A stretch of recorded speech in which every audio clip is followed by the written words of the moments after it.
Jadi yang pertama itu kita akan mencari interval x-nya dulu. Jadi interval x-nya itu yang pertama kita mencari range-nya dulu. Jadi range-nya itu rumusnya R sama dengan H kurang L. Jadi H ini adalah nilai tertinggi, sedangkan L ini nilai terendah. Jadi variabel S ini adalah matematika. Jadi di matematika ini nilai yang tertingginya itu terdapat 89, sedangkan nilai terendahnya itu terdapat 35. Jadi nilai tertinggi di matematika itu adalah 89, nilai terendahnya itu 35. Jadi 89 dikurang 35 sama dengan 54. Jadi kita akan mencari intervalnya terlebih dahulu. Jadi cara mencari interval itu terdapat angka yang ganjil. Biasanya itu yang dipakai 1, 3, atau 5. Jadi kita akan mencari intervalnya. Jadi rumus tadi mencari interval itu. Jadi kita setelah mencari range-nya 54 per intervalnya. Jadi interval antara 10 sampai 20 itu terdapatlah 5. Jadi setelah dapat ini kita akan 54 per 5 sama dengan hasilnya 10 per 8. Jadi kelas ideal itu terdapat antara 10 sampai 20. Jadi di variabel ini kita dapat intervalnya itu yaitu 5. Yaitu kita akan mencari variabel y-nya. Jadi rumusnya sama dengan yang di atas. Itu cara pertama itu mencari range-nya dulu. Jadi range-nya itu range per i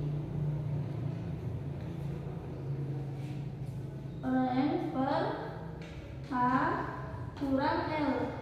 Jadi nilai tertinggi di fisika ini terdapat 84. Dan nilai terendah di fisika ini 54. Jadi 84 kurang 54 sama dengan 30.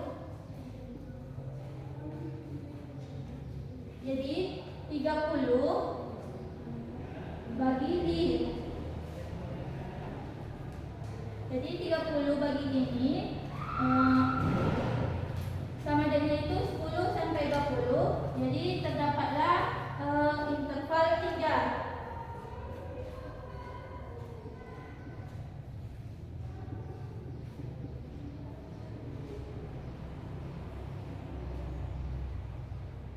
Jadi 30 per 3 sama dengan 10. Jadi 10 ini termasuk juga kelas ideal juga, antara 10 sampai 20. Jadi variabel y ini kita memakai interval 3 dan variabel s ini kita memakai interval 5. Jadi selanjutnya kita akan mencari kelasnya. Jadi interval variabel x ini intervalnya itu 5. Jadi yang s ini kita memakai nilai terendah yang terlebih dahulu. Jadi nilai terendahnya itu 35. Jadi 35, 36, 37, 38, 39. Jadi 35 sampai 39. Selanjutnya seperti itu. Selanjutnya 40, 41, 42, 43, 44. Jadi 40 sampai 44. Dan selanjutnya kelas selanjutnya 45, 46, 47, 48, 49 dan seterusnya seperti itu. Jadi setelah kita mencari kelas variabel x dan selanjutnya kita akan mencari kelas variabel y. Jadi interval di variabel y ini yaitu 3. jadi 3. Jadi di variabel Y ini kita mengambil nilai tertingginya. Jadi nilai tertingginya itu adalah 84. Jadi 84, 85, 86. 84 sampai 86, dan tabel selanjutnya yaitu 81, 82, 83, dan tabel selanjutnya yaitu 78, 79, 80. Jadi 78 sampai 80, dan berikutnya seperti itu. Setelah kita mendapat semua kelas ini, kita akan lanjut dengan materi. Jadi materi itu dari data nilai matematika dan fisika siswa SMA Negeri Sungai Panting. Jadi jadi X ini adalah X ini yaitu matematika, sedangkan Y ini fisika. Jadi nilai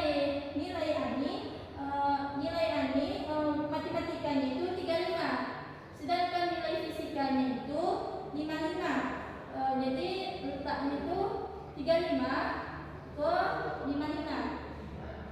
Jadi letaknya itu di sini 1. Dan selain itu ada Ana nilai matematikanya itu 79, sedangkan nilai fisikanya itu 80. Jadi 79 sama dengan 80. Jadi di sini. Selain itu adalah Adi.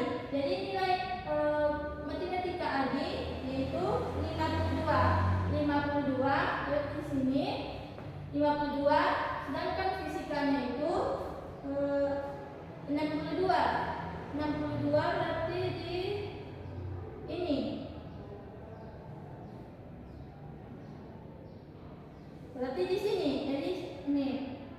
Dan selanjutnya itu ada Andi nilai matematikanya itu 62 di sini, sedangkan nilai fisikanya itu 67 berarti sini ke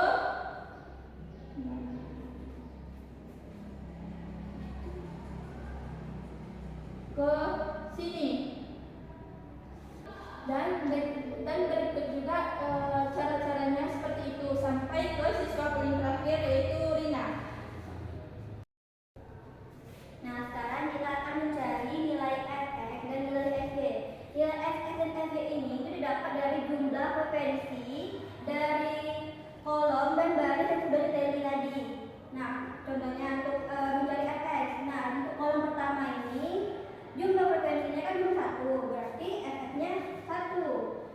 Selanjutnya untuk kolom kedua, di sini kan frekuensinya ada 1 tambah 1 berarti jumlah frekuensi F-nya Fx-nya yaitu 3. Nah, untuk kolom ketiga di sini kan ada 1 tambah 2, jumlah frekuensinya berarti 4. Begitu juga seterusnya untuk kolom-kolom selanjutnya.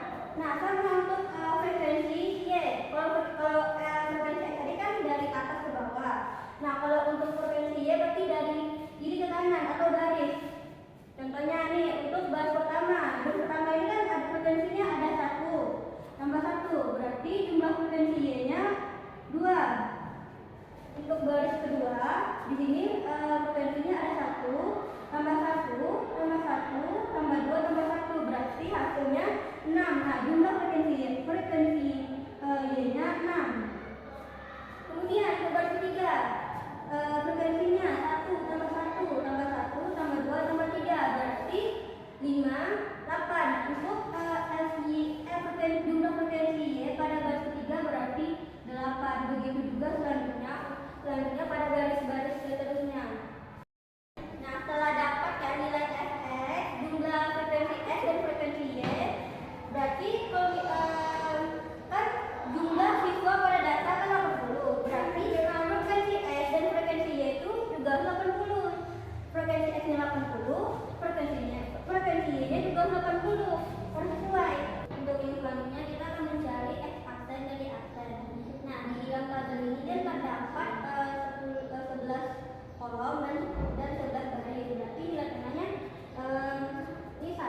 2, 3, 4, 5, 6, 7, 8, 9, 10, 11. Berarti nilai tengahnya ada di baris ke-6 salah ini.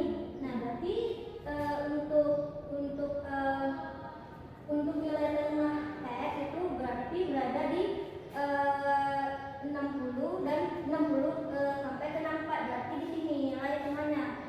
Ini berarti 0. Dan begitu juga untuk mencari nilai tengah Y. Nilai tengah Y berarti kan nih 1, 2, 3, 4, 5, 6, 7, 8, 9, 10, 11. Berarti nilai tengahnya ada di 6. Sel baris ke-6. 20, 23, 46. Di sini berarti nilai tengahnya itu berada di angka 69 sampai 71. Berarti di sini 0. Nah, setelah itu kan kita sudah dapat nilai tengah dari X dan Y. Nah, kenapa nilai tengah X dan Y itu 0? Karena di sini kita mengikuti ketentuan garis kartesius ini nih. Nah, atas Y, ini S. Nah, nilai tengah yang di sini ini kita anggap nilai 0 di titik tengah di garis kartesius ini 0. Nah, untuk mengisi kolom yang kiri kanan ini kita ikuti aja dari garis kartesius. Nah, kalau misal garis kartesius ini kan kalau misalkan kita ini kan 0 tengah nih. Kalau ke kiri berarti minus, berarti ini -1, -2, -3 dan seterusnya. Nah, kita samakan aja dengan garis kartesius. Berarti ini kan 0. Nah, udah 0 berarti tadi di garis kartesius kan -1 tuh. Berarti kita isi aja -1, -2, -3, -4 dan -5. Begitu juga untuk yang di kolom 0 yang ke kanan. Berarti kan ini dari sumbu-sumbunya ini kalau untuk ke kanan kan positif. Berarti 0, 1, 2, 3 dan seterusnya. Kita samakan aja. Berarti 0, 1, 2, 3, 4, 5. Sama juga untuk nilai Y aksen. Nah, untuk Y aksen ini kan ini sumbu kartesiusnya kan. Ini kan 0. Kalau ke bawah berarti min. Nah, nilainya tadi 0, -1, -2, -3 dan seterusnya. Ya udah kita isi aja ke kolomnya. Ini kan ini 0. Kalau ke bawah berarti min kan. Ini di -1, -2, -3, -4, -5. Nah, untuk 0 yang ke atas juga sama. Ini kan sumbu apa kan ya kan? Ini kan 0 tengah. Berarti kalau ke atas positif. Tadi ini 1, 2, 3 dan seterusnya. Nah, kita isi aja. Berarti 0, 1, 2, 3, 4, 5. Nah, dari sini untuk mendapat untuk ini hasil dari X aksen dan Y aksen. Selanjutnya kita akan mencari F sel, X aksen dikali Y aksen. X aksen untuk sel yang pertama, dia X aksennya adalah -5. Kita lihat di sini untuk Y aksennya itu -5. Jadi -5 dikali -5 yaitu 25. Kita tulis di atas sini.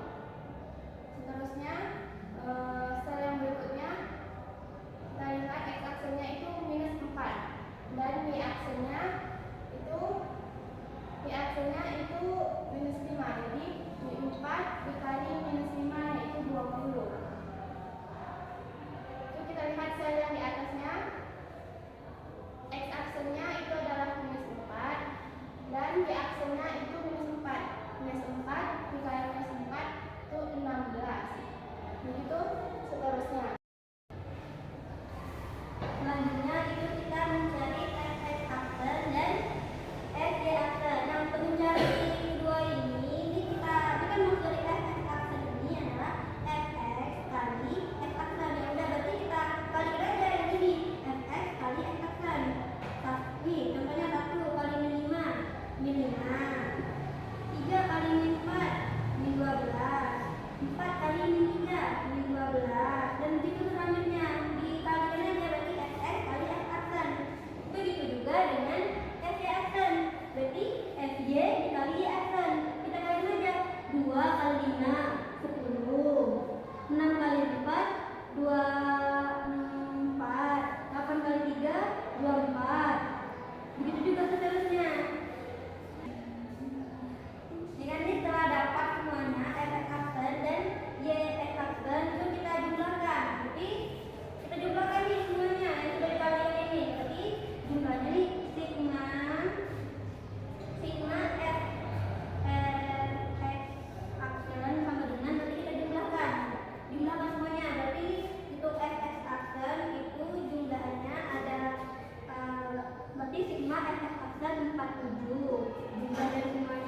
kali 24 kali 4 96. Begitu juga seterusnya. Nah kan nih, setelah kita hasilkan semuanya dari x aksen kuadrat, udah itu kita jumlahkan semuanya. Berarti kita jumlahkan sigma fx aksen kuadrat sama dengan jumlahkan semuanya. Hasilnya yaitu 400. Hasilnya itu 447. Kemudian kita jumlahkan juga yang fy aksen kuadrat. Berarti sigma fy aksen kuadrat sama dengan 492.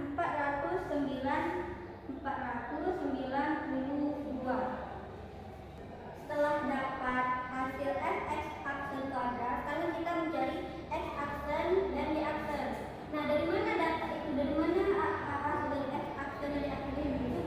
Kita dapatkan dari angka ini, angka kecil yang di sebelah kanan atas di dalam sel. Nah, semua kan ini kan kalau untuk x berarti, kalau untuk x kan berarti, oh salah, maksudnya kalau untuk y berarti kan itu ke bawah. Berarti dari atas ke bawahnya kita jumlahkan angka yang ada di dalam sel. Nah, karena di sini di kolom pertamanya cuma ada 25, berarti kita isi aja 25. Nah, selanjutnya di kolom kedua nih. Nah, di sini kan ada nih di angkanya 12. Kan tadi kan dijumlahkan kan? Berarti kita jumlahkan aja 12 tambah 16 tambah 20. Hasilnya berarti di sini 48 kita tuliskan. Nah, begitu juga dengan kolom ketiga. Di sini kan ada 6 tambah 9 tambah 24. Hasilnya itu 39. Nah, kita jumlahkan semuanya kolom-kolom sampai di akhir. Begitu juga sama untuk yang di sini, x aksen dan y aksen. Berarti tadi kan kolom, berarti ini baris dari kiri ke kanan kita jumlahkan angka kecil yang ada di dalam sel ini. Nih, dan kita jumlahkan dari kiri ke kanan. 20 tambah 25. Hasilnya 45. Baris yang kedua, nih 4 tambah 8 tambah 12 tambah 32 tambah 20. Hasilnya 76. Begitu juga seterusnya sampai yang garis terakhir. Nah, setelah dapatkan hasil dari penjumlahan angka kecil yang dalam sel ini, kita jumlahkan semuanya. Berarti di sini sigma x aksen y aksen. Hasilnya itu jumlahnya 368. Nah, sama juga di sini juga kita jumlahkan, berarti sigma x aksen y aksen. Jumlahnya di sini hasilnya 368. Nah, kemudian nih udah dapat hasil dari keduanya kan. Kita cek sama atau tidak hasil dari x aksen y aksen untuk untuk kolom y dan x aksen dan y aksen untuk baris x. Sama enggak? Nih kita checking. Kita cek sama apa enggak? Untuk jumlah dari x aksen dan y aksen di kolom y hasilnya 368. Nah, sedangkan x aksen dan y aksen untuk di baris x itu hasilnya juga 368. Berarti nilainya sama. Berarti kesimpulannya nih, karena hasilnya sama, berarti tidak ada kesalahan antara variabel x dan variabel y. Baik, sekarang kita akan mencari dan hitung dari peta korelasi untuk polynomial tersebut. Adapun rumusnya, untuk mengetahui nilai-nilai dari rumus tersebut, kita akan melihat dari hasil peta korelasinya. Pada sigma x aksen y aksen terdapat nilai 368.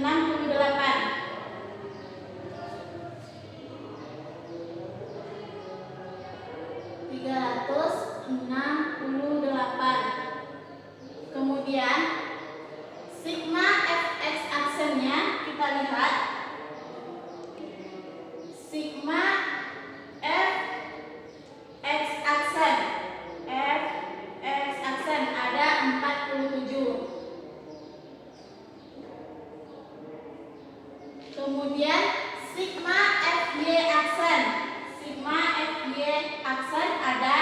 14.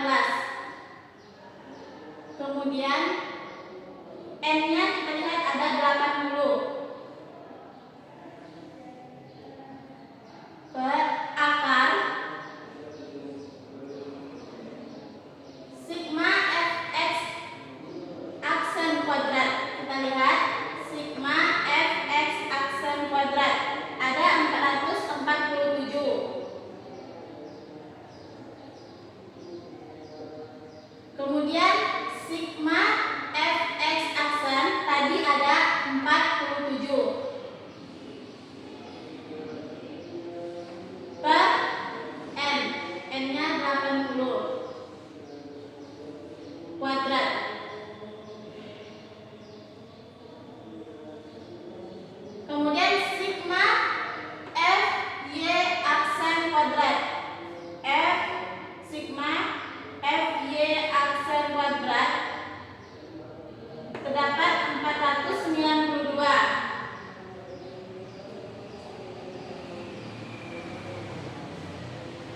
Sigma FY aksen tadi ada 14 per n, n-nya 80 kuadrat. Kemudian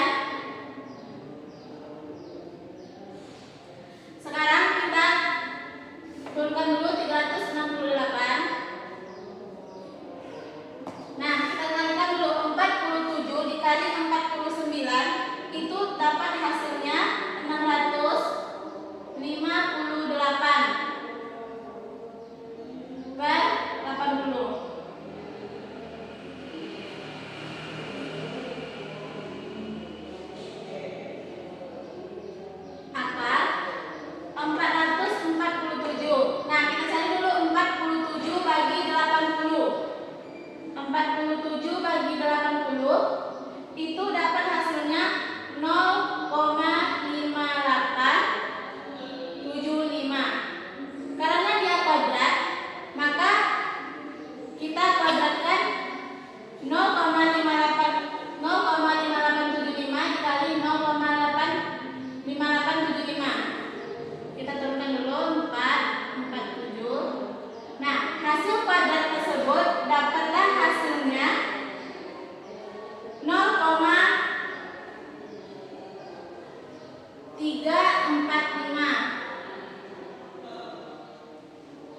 Begitupun dengan yang ini. Kita bagi dulu 14 bagi 80, maka dapatlah hasilnya 0,175 kuadrat.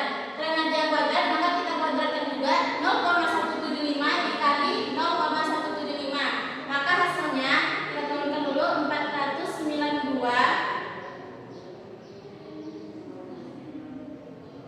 Hasil dari kuadrat ini dapat diperoleh angka 0,031. Kemudian, nah, kita bagi dulu 3, kita turunkan 368. Nah, 658 dibagi dengan 80, maka dapat hasilnya 8,225 per akar 447 dikurang 0,345 itu dapat hasilnya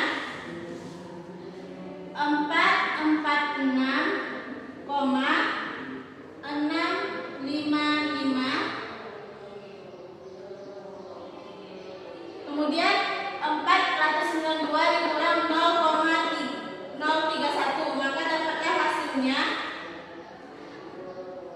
491,969. Kemudian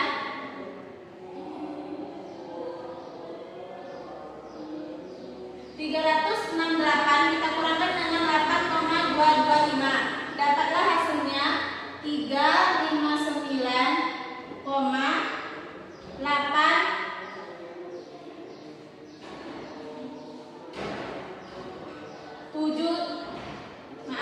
dapatlah hasilnya 359,8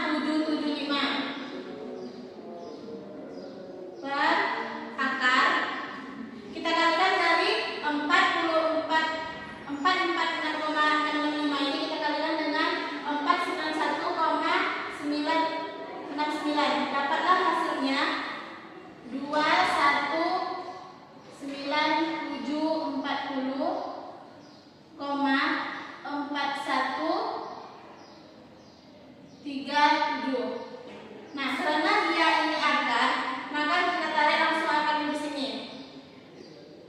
359,775 bar. Karena ini akar, kita tarik akarnya, dapatlah hasilnya 468,765. Nah, kita bagilah 359,775 ini kita bagi dengan 468,765. Dapatlah hasilnya 0,767. Inilah hasil dari hitung dari tabel kolerasi untuk produk online ini. Baiklah, setelah kita dapatkan F-nya yaitu 0,767, angka terakhir yaitu kita cari interpretasi data.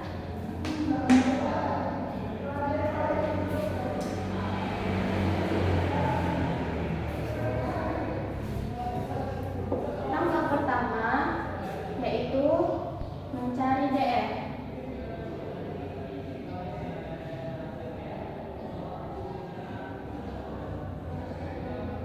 DR rumusnya N dikurang NR. N itu adalah frekuensi, dimana frekuensinya itu ada 80, NR adalah jumlah variabel